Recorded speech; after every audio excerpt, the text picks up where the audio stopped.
Good morning, all. Welcome to the dark side of literature. As you see behind me, got Creepshow and a little collection of the Dark Tower series. And today is going to be another Stephen King related video. I got my shirt ready. We all float down here. So today my video will be the top 10 Stephen King books I wish to read really soon. There's a lot of good books on here, and a lot of them are chunkers, so let's get started, shall we? First up, this is a book that I am currently reading, and it's a pretty big chunker, and if y'all follow me on the Hail to Stephen King group, you probably know what I'm talking about. It's pretty relative to today's society, and that is The Stand, the complete and uncut edition. Look how big this monstrosity is, and I'm only on page 300 as of last night, but so far this book is pretty horrifying. It's probably like some of the scariest I've read by Stephen King thus far. You follow a super flu that wipes out 99.4% of the world's population. That's book one. Book two, you have Battle Between Good and Evil with Randall Flagg and Mother Abigail, which I've met Randall Flagg, and he seems like a pretty intimidating fellow there. And Mother Abigail is 108 years old, and she leads the good forces between Randall Flagg and his minions. So this is my summer read, and my edition here has like 1100 and 1152. Yeah.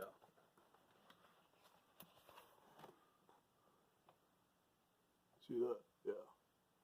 Oh yeah, and by the way, this has some like very stellar illustrations by Bernie Wrightson, and he also illustrates Cycle of the Werewolf, and that's another novella that I'd really like to get into, but that is not on this list as of yet. So that's my first book that I counted on this list because I started it. So yeah, that's The Stand.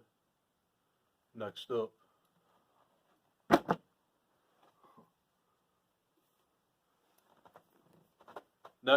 we have a lot of people's favorite modern book, and I really don't know much about this, but I know it has something to do with music, and we're talking revival.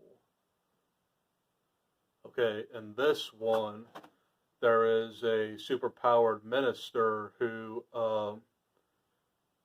like I said, I really don't know much about this, but I think he maybe has the power to play music and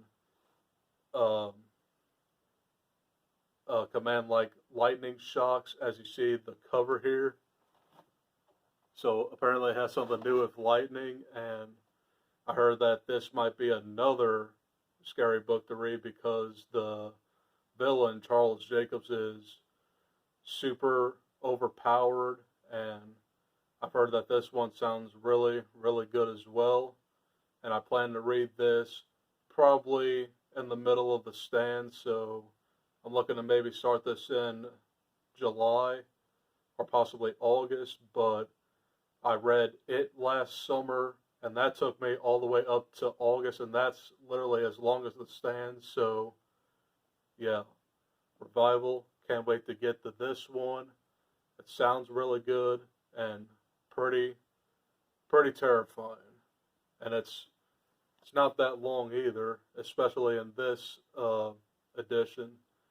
Like I said in my updated Stephen King collection, I do like these mass market paperback editions, And yeah, that's Revival.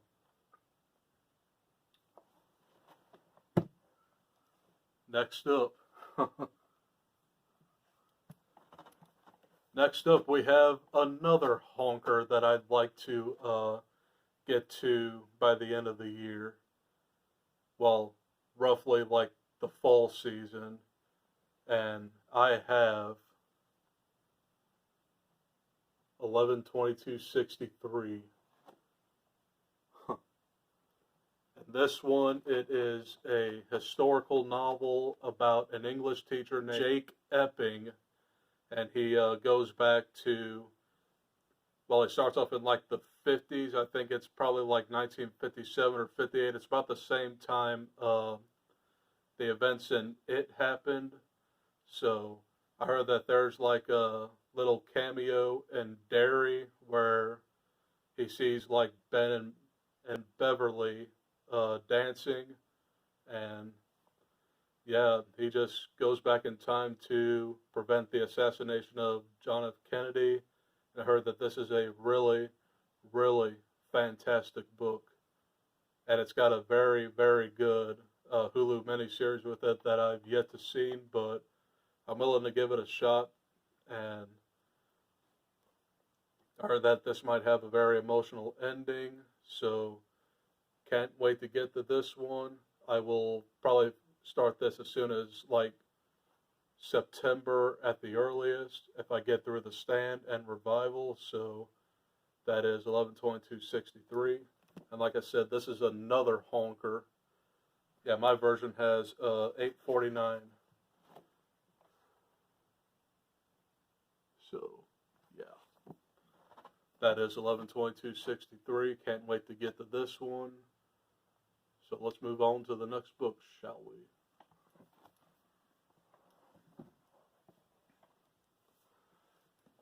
Next up, it's not a pretty intimidating book by any means, but it's still over 500 pages. And y'all are going to laugh at me very, very hardly, but I've yet to read his second published novel. I haven't read Salem's Lot yet.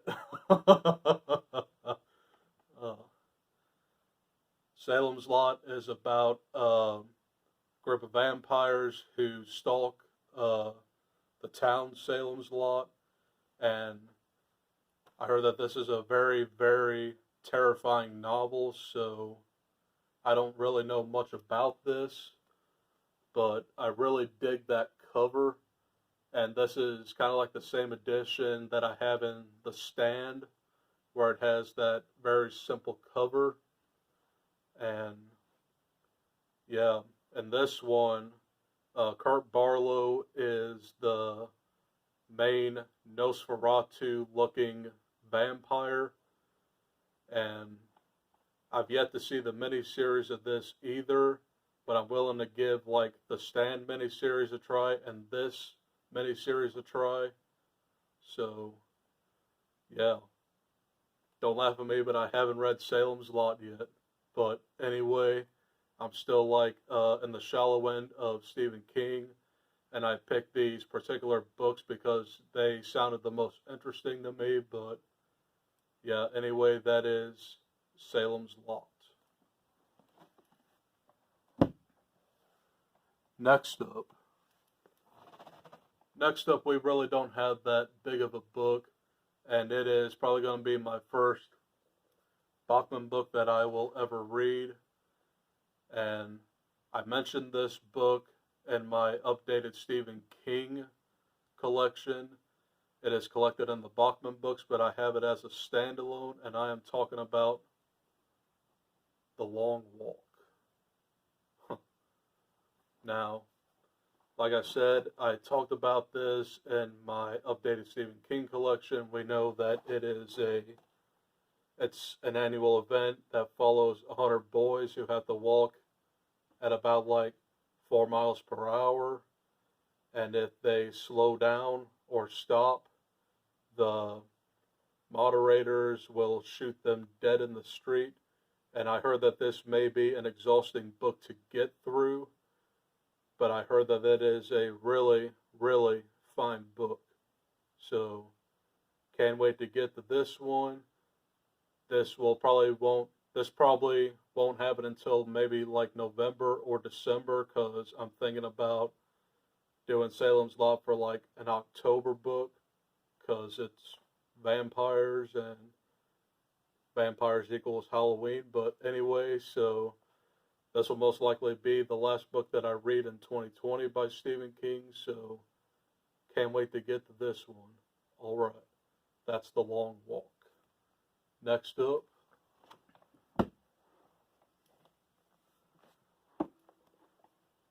we have another Richard Bachman book, and this one sounds pretty devastating and pretty terrifying as well, but I have Thinner. Okay.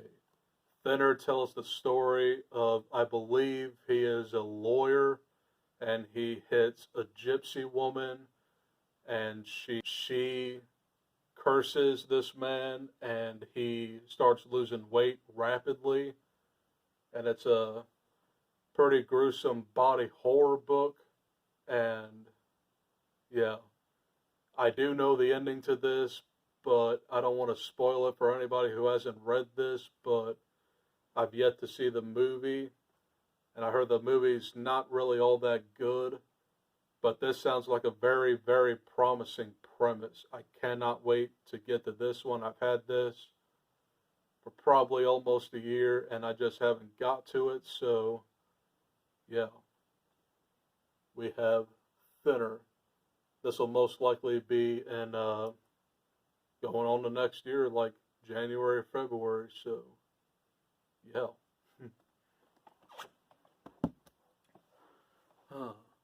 Next up, and we're almost down to the nitty-gritty, guys.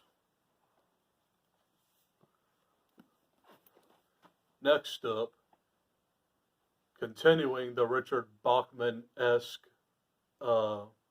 journey, but this is by Stephen King. I have The Dark Half. And this is about a writer who writes about another man who ends up being his pseudonym, and his pseudonym comes to life and tries to kill him. And this cover is amazing. I'm glad I snagged this particular cover, because I love the way you see the crow in his eyes. So yeah, I just want to point that out. But I don't really know much about this, but I heard that it's a pretty underrated novel, so I can't wait to get to The Dark Half in the near future. So yeah, that's The Dark Half. Alright guys, we have more books left to go. The next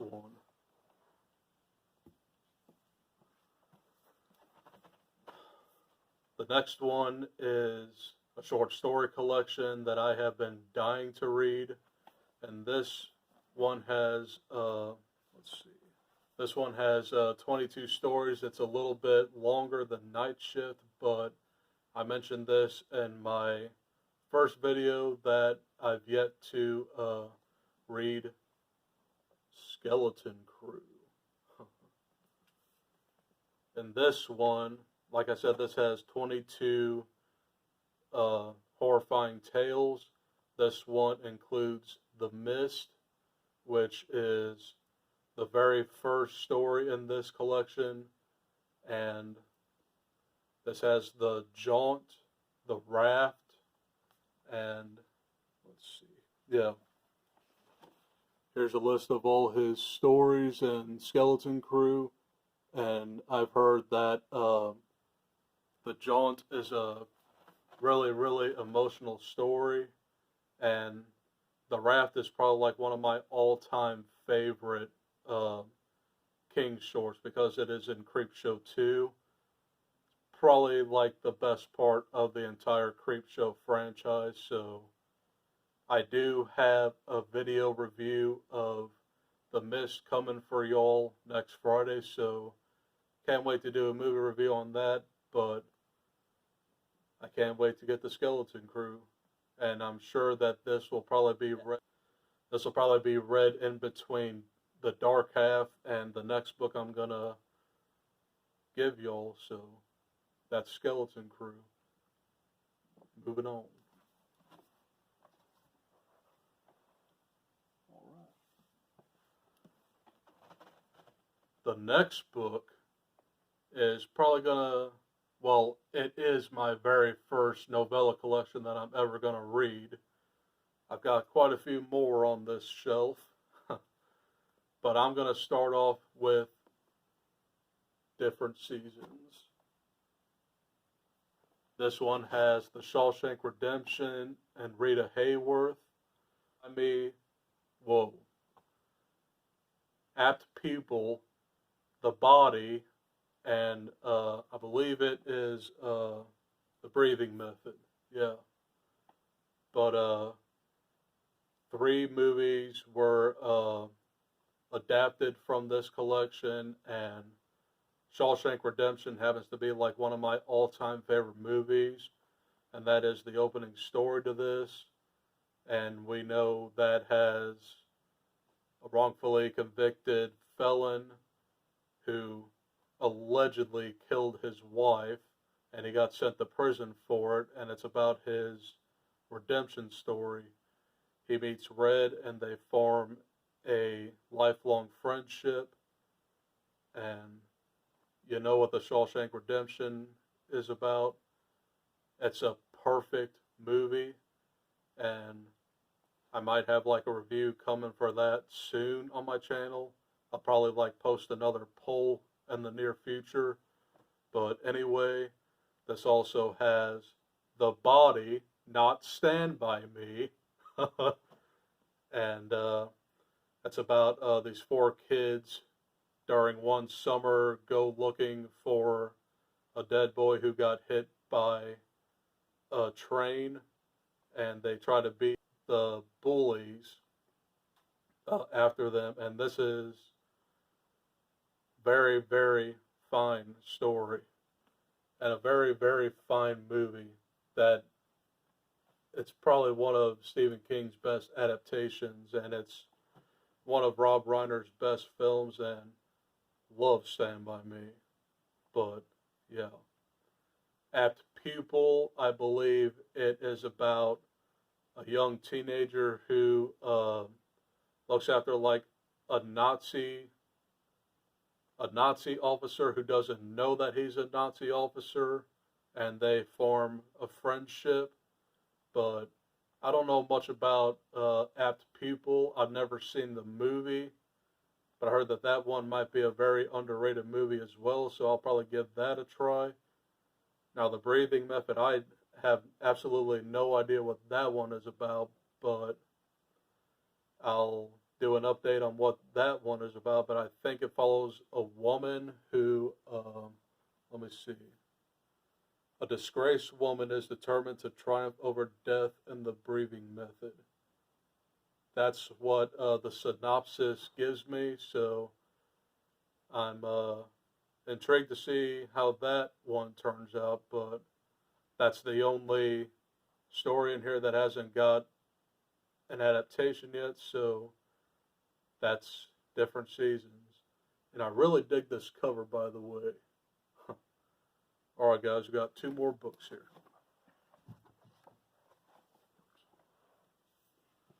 Alright.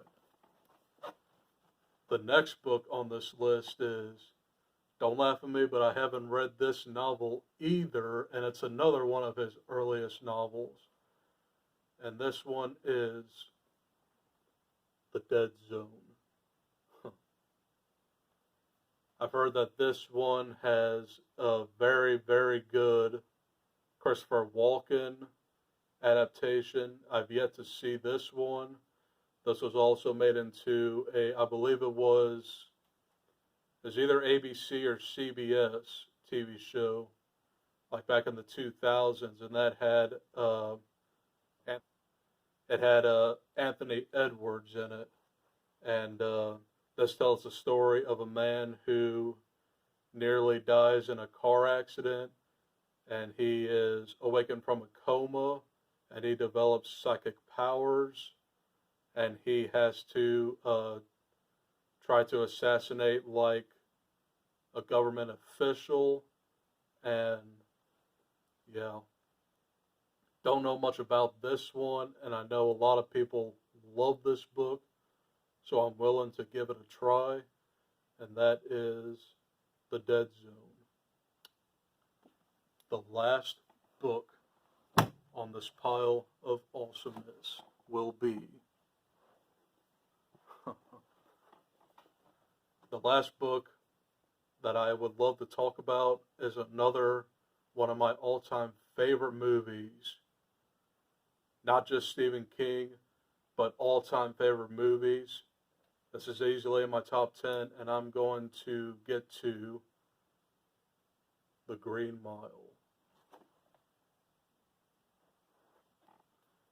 Now, if y'all don't know what The Green Mile is, shame on you, because this is a fantastic movie that stars Tom Hanks and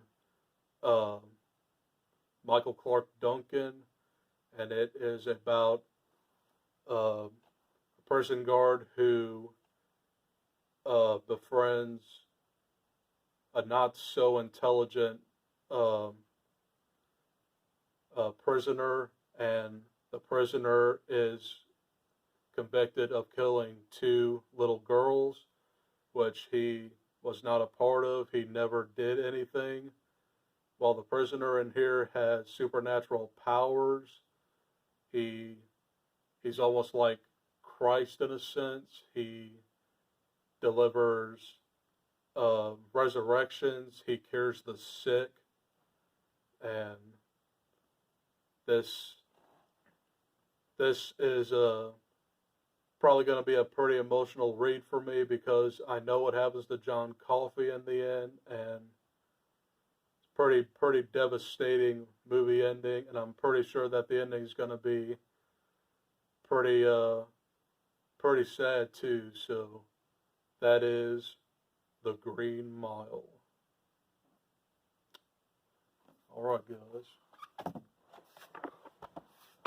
Those are the top 10 books that I wish to read by Stephen King in the near future. And I'm going to have a surprise video for y'all tomorrow. And stay tuned for that. But I'll give you a hint. It's probably going to be a ranking of a certain book. And I'll give you the stories that I like from worst to best. And yeah, before I go, I really want to thank Jaime and Fuego for recognizing me on the Hail to Stephen King group. He actually made a shout out to me during his review of Blockade Billy, and yeah, I felt pretty proud by hearing my name, and yeah, that's all I got for this video today, so stay tuned for that surprise video, and after that surprise video, I will most likely move over to my other bookshelf over there. I have quite a few books over there to talk about, and I will film my summer TBR, so look out for that. Friday, I'm almost finished with Ninth House by Leigh Bardugo. I will upload a very short book review on that, so look out for that. And finally, also on Friday, it's long overdue, but I already uploaded my top 10 worst movies of 2019. Well, I'm finally going to try and get to my top 10 best movies of 2019. So look out for that. And y'all stay awesome. And I'll see you guys in the next video. Keep reading.